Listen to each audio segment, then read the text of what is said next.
I'm seeing visions through my dreams, seeing myself swimming in the universe. My ancestors gave me gifts to read cards, predict and heal. My name is Daphne, but spirit calls me bye-bye love. Angels communicate through numbers. Intuition is so deep. The gift I fully embrace within.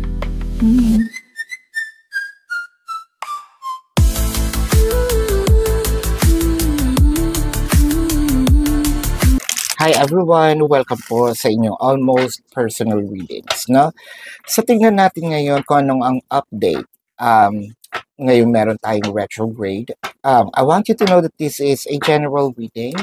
So you may resonate po sa buong reading na ito or baka konti lang. No? Take what's only yours.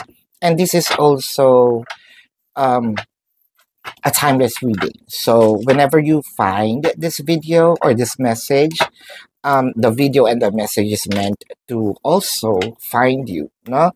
So, with the wheel of fortune, I feel like madami tayong gustong gawin, i-achieve, mangyari sa buhay natin, especially when it comes to increasing, no, our abundance.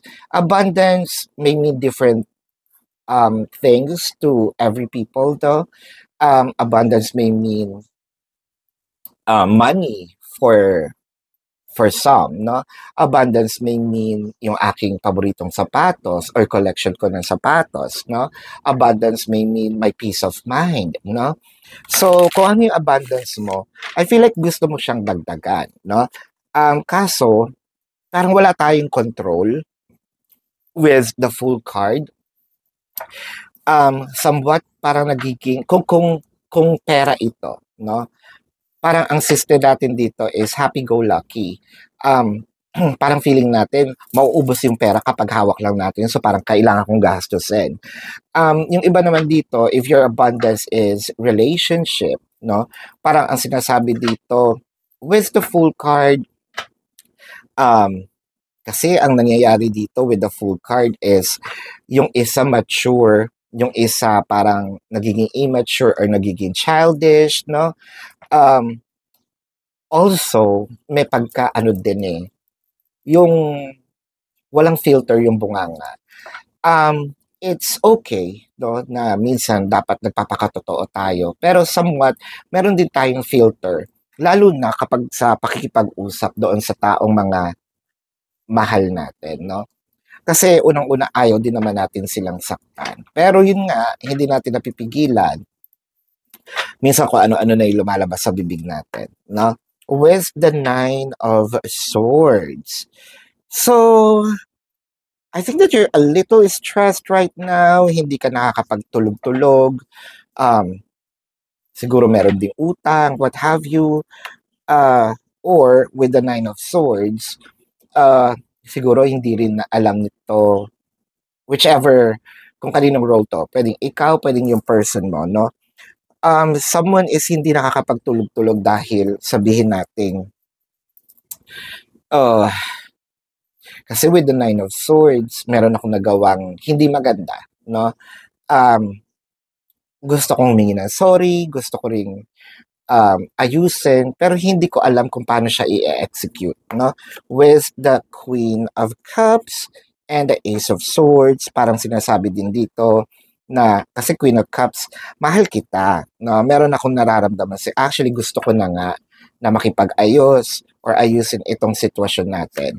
With the Moon card and the 9 of Pentacles and the 7 of Pentacles, parang nami-miss mo na rin, no, itong kung paano maging masaya. I feel like meron namang experience or meron kang experience na naranasan mo na ito, gusto mo na lang siya uling ibalik, no? So, kung pera man ito, siguro nagkaroon ka na nga ng madaming pera, gusto mo lang siya uling kunin, or mabawi, no? Siyempre kung tao, ganun din, no? Gusto mo na, nami-miss ko na rin siya, gusto ko na rin maayos, no? Magkasama kaming muli. So, with the Knight of Cups, the Six of Wands, and the Eight of Wands, parang meron na rin kate yung palad natin. Kate na gusto ko sanang makipag-usap, ako na kaya yung mag-reach out, no? Gusto ko sanang makipag-usap, ako na kaya yung gumawa ng paraan. Parang hindi ko na rin kaya, no? Parang hindi ko na rin kaya na hindi siya makausap. Parang ito na yata ang pinakamatagal na tampuhan or pinakamatagal na break up ninyo ni person. So with the Six of Wands, parang sandali, gusto kong gumawa talaga ng paraan. Hindi pwedeng hindi. Parang hindi ko kakayanan ng ilang araw pa, no? With the King of Wands, the Two of Wands, and the Two of Pentacles. Etong araw na ito, kung kailan mo ito napanood, nandun na si person na nagtatype na siya ng message, binubura na lang. Alam mo, ang kulang na lang dito, i-click yung send message. So the conversation is not going to happen face-to-face. More of using technology, whether this is messenger, text, pwede rin calls. Pero I feel like nagsisimula na siya, nagko-compose na siya. Hindi lang ito ma-express, hindi lang ma-send. For some reason, takot perhaps, or baka your person still hoping na sana ikaw yung mauna, no? Let's see. With the Ten of Swords, the Two of Cups, and the Hangman. Wow. Ang kinakatakot ng person mo dito, yung wala na kayo. Yung totoo yung sinabi mo sa kanya na this is the end of our relationship. Siguro meron din siyang nasabi, no? Pero ngayon niya napagtatanto na mali pala yung sinabi niya, hindi pala yung totoo. With the Two of Cups in here, parang bakit ko sinabi? Ito pala yung totoo kong nararamdaman, mahal ko pala talaga siya. With the Five of Pentacles, ay talaga ba? The Page of Pentacles and the Empress. So, ang nakikita natin dito with the Five of Pentacles, ikaw mismo. I think that you are the person who actually walked away in this relationship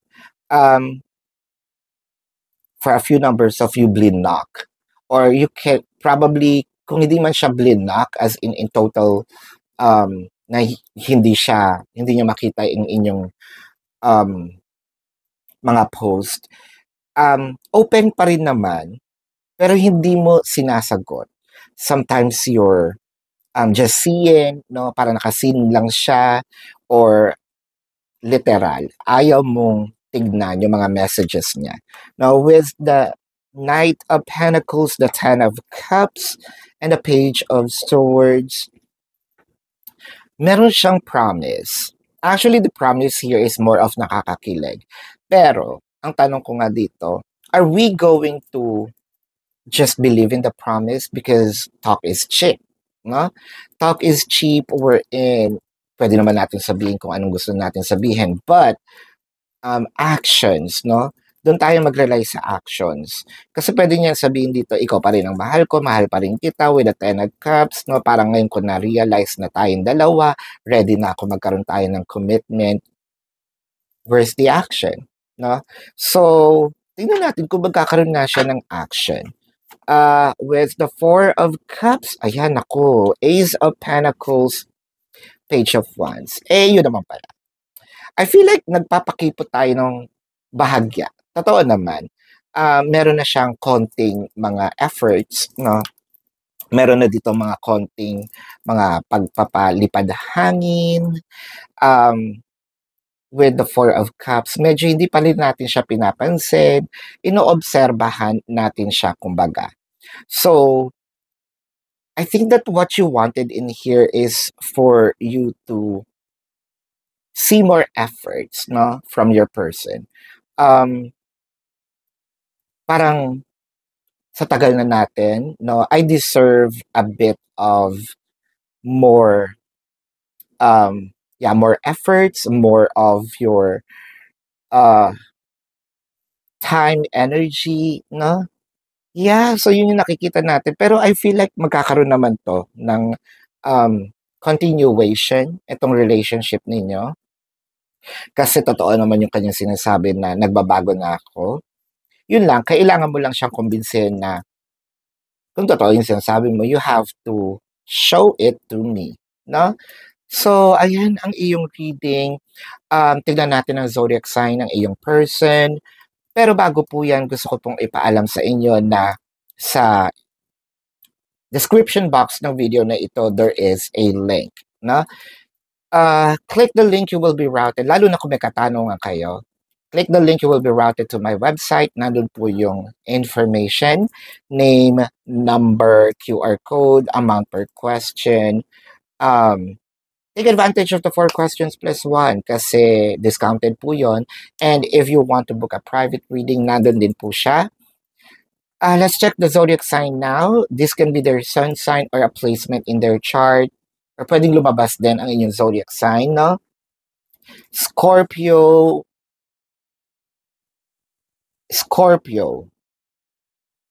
Cancer, Gemini,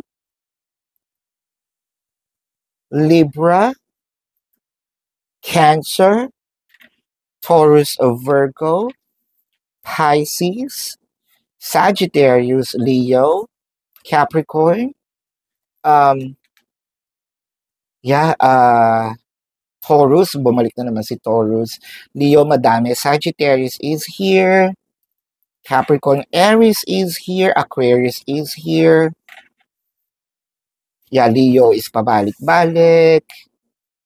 And Scorpio. So that is your reading. Maraming salamat po. Love and light to you.